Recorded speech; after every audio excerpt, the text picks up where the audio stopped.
మాట్లాడారు, సినిమాలు ఏది అడిగినా చెప్పారు. కాబట్టి ఇప్పుడు నిజానికి ఈ లక్షణం ఉంది చూడండి, ఈ లక్షణము మోడీ దగ్గర జగన్ దగ్గర లేనిది. జగన్ ఎప్పుడు ఇప్పుడు ఓడిపోయాక అప్పుడు కూడా సెలెక్టివ్గా మాట్లాడుతున్నారు తప్ప ఫ్రీ ఫర్ ఆల్గా ఆయన ఎప్పుడు మాట్లాడలేదు. నేను మొన్న కూడా చెప్పాను, మన్మోహన్ సింగ్ను మౌనముని అంటారు కానీ మన్మోహన్ సింగ్ నెలకోసారి మీడియాను కలిసేవాడు. మోదీ గారు ఇంతవరకు కలవలేదు. చంద్రబాబు నాయుడు కలుస్తారు కానీ కలుస్తారు, ఆయనకు he's media crazy and media mindset మార్చాలి, లేదా తన మైండ్ సెట్ మీడియాకి ఎక్కించాలి అని ఆయన చాలా ప్రయత్నిస్తుంటారు. కానీ నచ్చని ప్రశ్న వేస్తే అదే మీరు కూడా మారాలి ఇవన్నీ అందుకే ఒక్క మాట అడిగారా జగన్, ఒక్కసారైనా మీరు అడిగారా అని అడుగుతుంటారు. సార్ జగన్ అనేవాళ్ళు అన్నారు, విమర్శించారు, ఉద్యమాలు, అది అంతా జరిగే ఆ సెక్షన్ అట్లే ఉంది. పవన్ కళ్యాణ్ కూడా అప్పుడు కూడా ఉన్నాడు. సో ఇక్కడ Pawan Kalyan setting new trend. నిన్న ఆ రీతిలో చాలా కాలంగా ఆంధ్రప్రదేశ్లో అలవాటైన రాజకీయ సంస్కృతికి ఆయన చెప్పిన దాంట్లో మీరు ఒప్పుకోవచ్చు, ఒప్పుకోవచ్చు. కానీ ఆ రాజకీయ సంస్కృతిలో ఒక ఓపెన్ డోర్ విధానం అయితే ఆయన తీసుకొస్తున్నాడు. తీసుకొచ్చిన తర్వాత ఇప్పుడు దానికి కూడా కొన్ని ప్రశ్నలు వచ్చాయి. ఉదాహరణకు అల్లు అర్జున్ విషయంలో కూడా ఏమన్నాడు, ఏమనలేదు, రకరకాలుగా.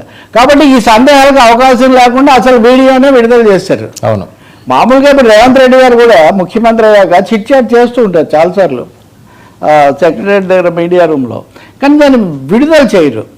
Official press conference chit chat వేరు. ఇక్కడ పవన్ కళ్యాణ్ ఒక మూడో మార్గం ప్రవేశపెట్టాడు, అఫీషియల్ చిట్ చాట్. ఇది అఫీషియల్ చిట్ చాట్. ఇప్పుడు నా దగ్గర చాలా దాదాపు ఒక 2 కాలమ్స్ మ్యాటర్ ఉంది. దాని మీద వాళ్ళు ఒక నోట్ కూడా పంపించారు అఫీషియల్గా, ఏమేమి మాట్లాడారు ఇవన్నీ. ఇదంతా అంటే శాంక్టిటీ అనమాట. దీనివల్ల జరిగేది ఏంటంటే ఒక శాంక్టిటీ కల్పిస్తున్నారు. అది మంచిది, ప్రజాస్వామ్యంలో జవాబుదారీగా ఉండటం, జవాబులు చెప్పటం, ప్రశ్న అడిగినందుకు పట్టంగా జవాబులు చెప్పటం. ఈయన ప్రశ్నిస్తానని ఏమయ్యాయి మీ ప్రశ్నలు, ఇది ప్రశ్నించలేదా, అది ప్రశ్నించలేదా అని తరచూ అడుగుతుంటాం కదా, ప్రశ్నించడం. సో మీరు కూర్చొని ఏమేమి ప్రశ్నలు వేస్తారో వేయండి, నేను చెప్తానని.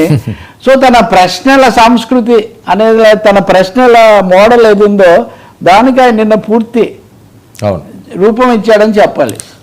ఇలా అన్నానని కొంతమంది తట్టుకోలేక వాళ్ళ కామెంట్స్ చేస్తే నేనేం చేయలేను. ఎందుకంటే నేను చేసే విమర్శలు నేను చేస్తాను భవిష్యత్తు ఇప్పుడు కూడా. కానీ ఇది ముందు పరిశీలించినప్పుడు మనకు కనబడే ఒక అభిప్రాయం. నిన్న జరిగిన మీడియా చిట్ చాటు ఆయన చెప్పిన అభిప్రాయాలు అన్నవి దే ఆర్ పొలిటికల్గా చాలా కీలకమైనవి.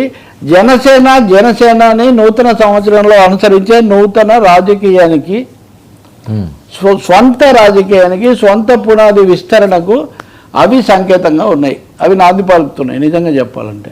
ఇంకెవరు ఏమి మామూలుగా జనసేనలో సనుగుడు గొంతులు ఎవరన్నా ఉన్నా లేదు, మన లేఖలు రాసేటటువంటి వయోవృద్ధ సీనియర్లు ఒకరిద్దరు ఉన్నారు, వాళ్ళు ఏదైనా రాసినా అన్నిటికీ ఆ సమాధానాలు అక్కడ ఉన్నాయి చూడండి అని చెప్పవచ్చు. నిజానికి ఆ పేర్లు రాలేదు నిన్న.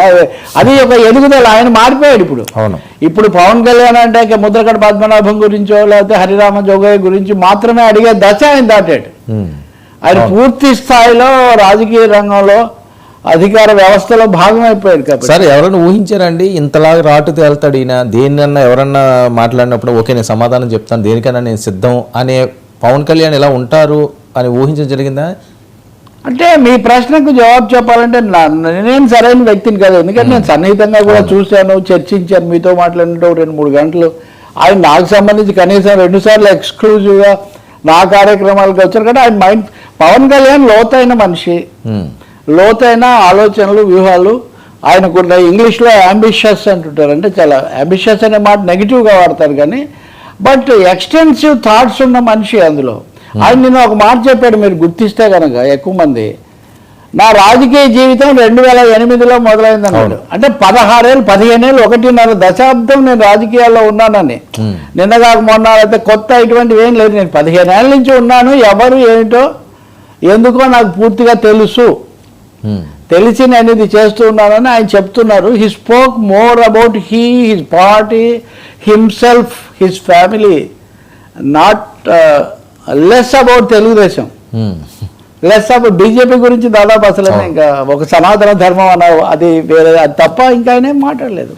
సో ఆయనకు చాలా స్పష్టమైన ఆలోచన, వ్యూహం, తన పరిమితులు. అప్పుడు చెప్పాడు ఉదాహరణకు, నేను ఓడిపోయాను ఇవన్నీ అన్నారు. 2 చోట్ల ఓడిపోతే ఎలా ఉంటుందో చూసిన ఒక వ్యక్తి 21 సీట్లు గెలిస్తే ఎలా ఉంటుందో కూడా చూపించడం అన్నది ఇట్స్ ఎ గుడ్ ఎక్స్పెరిమెంట్. ఎందుకు చేశాడు ఏంటి అని స్వయంగా 2 చోట్ల ఓడిపోయారు అన్న ఒక ముద్ర పడిన ఒక నాయకుడు, నాటకీయత ఇందులో డ్రామాటిక్. 2 చోట్ల ఓడిపోయిన వ్యక్తి 21 చోట్ల గెలవటం, is it a small feet? You agree or disagree, but you have to take note of the fact. దానికి ఎంత వ్యూహం ఉండాలి? రెండవది, రాజమండ్రి సెంట్రల్ జైలు బయట మొదలైనటువంటి రాజకీయం ఇప్పుడు మీరు మంగళగిరిలో అక్కడ అధికార నివాసంలోనో లేకపోతే ఆయన దీంట్లో మీరు కలిసినప్పుడు ఈ మధ్యలో గోదావరిలో కానీ కృష్ణా నదిలో కానీ ఎంత జలం ప్రవహించింది. దీంట్లో ఆయనకు ఆలోచన లేకుండా ఎలా జరుగుతుంది? ఆలోచన లేదనుకుంటే చాలా పొరపాటు. ఇంకోటి కూడా చెప్తాను, ఇందులో కూడా యూటర్న్లు కూడా చెప్తాను నేను. 2014లో 2 పార్టీలతో ఉండి, 2019లో వామపక్షాలతో ఉండి, 2024లో మళ్ళీ తనే చొరవ తీసుకొని బీజేపీని అంటే నాలో కలిసిపోండి, మీ పార్టీని మా పార్టీలో కలిపేయండి అని అడిగిన అమిత్ షాను బీజేపీని నేను వాళ్ళని తీసుకొని వచ్చి మేము కలుపుతానని తెలుగుదేశం పార్టీకి, అంటే 2014లో ఆయన జూనియర్ పార్ట్నర్ తెలుగుదేశం బీజేపీకి, 2024లో ఆయన క్యాటలిస్ట్ సంధానకర్త. సో ఒక జూనియర్ పార్ట్నర్ దగ్గర నుంచి మాస్టర్ స్ట్రాటజిస్ట్గా మారడం అన్నది ఇది Pawan Kalyan journey. Whoever likes him or dislikes him. ఇప్పుడు వైసీపీ వాళ్ళు ఉన్నారు, ఇప్పుడే మీరు జగన్కి అనుకూలం, మీరు చంద్రబాబుకి మనిషి, లేకపోతే మీరు పవన్ అంటే మీకు ఇష్టం అనే వాళ్ళు ఎవరు ఉంటారు, వాళ్ళని వదిలేయండి. మనం ఏ సమస్య వచ్చినప్పుడు అది మాట్లాడతాం. కానీ ఇక్కడ పవన్ కళ్యాణ్ ఒక లాంగ్ జర్నీ ఆయన చేశాడు. అందులో తను జూనియర్ భాగస్వామిగా ఉన్న దగ్గర నుంచి మేజర్ క్రాప్స్ స్పోక్స్ పర్సన్, దీనికి ఏమన్నా సంధానకర్తగా ఆయన వచ్చాడు. నిన్న జరిగినవి మాట్లాడినవన్నీ దానికి చిహ్నంగా ఉన్నాయి. అందుకే మిగతావి తక్కువ మాట్లాడాడు, ఇవి ఎక్కువ మాట్లాడాడు. సరే, ఎంబటి ట్వీట్ అంశం అది రాజకీయాల్లోకి వస్తారు. దానికంటే ముందు నిన్న ఆయన మాట్లాడిన దాంట్లో కొంచెం నాకు కొంచెం కాదు, రాజకీయంగా మనం చాలాసార్లు తిరుపతి లాంటి వచ్చినప్పుడు ఆ సనాతనం అప్పుడు కూడా మనం చాలాసార్లు మాట్లాడాం. ఈ సనాతన ధర్మం అనేది తప్పేముంది, మీరు పాటిస్తే తప్పేం లేదు. కానీ మీరు ఉప ముఖ్యమంత్రిగా ఉన్నారు కాబట్టి మాట్లాడితే లౌకికవాదుల మీద సనాతనవాదం మీరు అనుసరించండి మీకు ఇష్టమైతే, కానీ లౌకికవాదం మీద ఎందుకు దాడి చేస్తున్నారు? లౌకికవాదం మీద ఎందుకు దాడి చేస్తున్నారు? ఈ లౌకికవాదులకు ఎంతసేపటికి హిందువులే కనిపిస్తారు, ముస్లింలు కనబడరు. పాత బస్తీలో 5-10 నిమిషాలు సమయం ఇస్తే అంతా ఫినిష్ చేస్తానని ఆయన ఎవరో అంటే తెలుసు అందరికి, ఎవరన్నారు అక్బరుద్దీన్ అన్నప్పుడు ఏమయ్యారు వీళ్ళు? ఇలాంటి సవాళ్ళు ఆర్ఎస్ఎస్ వాళ్ళు చేస్తే బాగుంటుంది, కానీ పవన్ కళ్యాణ్ గారు చేయడం మటుకు నాకు కష్టం అవుతుంది. ఎందుకంటే మీకు ఫోటో చూపిస్తున్నా, ఈ ఫోటోలో ఉన్న వ్యక్తి మధు, సిపిఎం మాజీ రాష్ట్ర కార్యదర్శి, మాజీ రాజ్యసభ సభ్యుడు. పవన్ కళ్యాణ్ ఈ ఫోటోలో మధు షార్ట్ పట్టుకున్నాడు, మధు ఏమో చొక్కా లేకుండా పని ఎంతో ఉన్నారు. మీరు రాజకీయ నాయకులు ఇలాంటి బొమ్మలు కూడా చూడరు. అంటే ఎంత గౌరవం ఇచ్చాడు.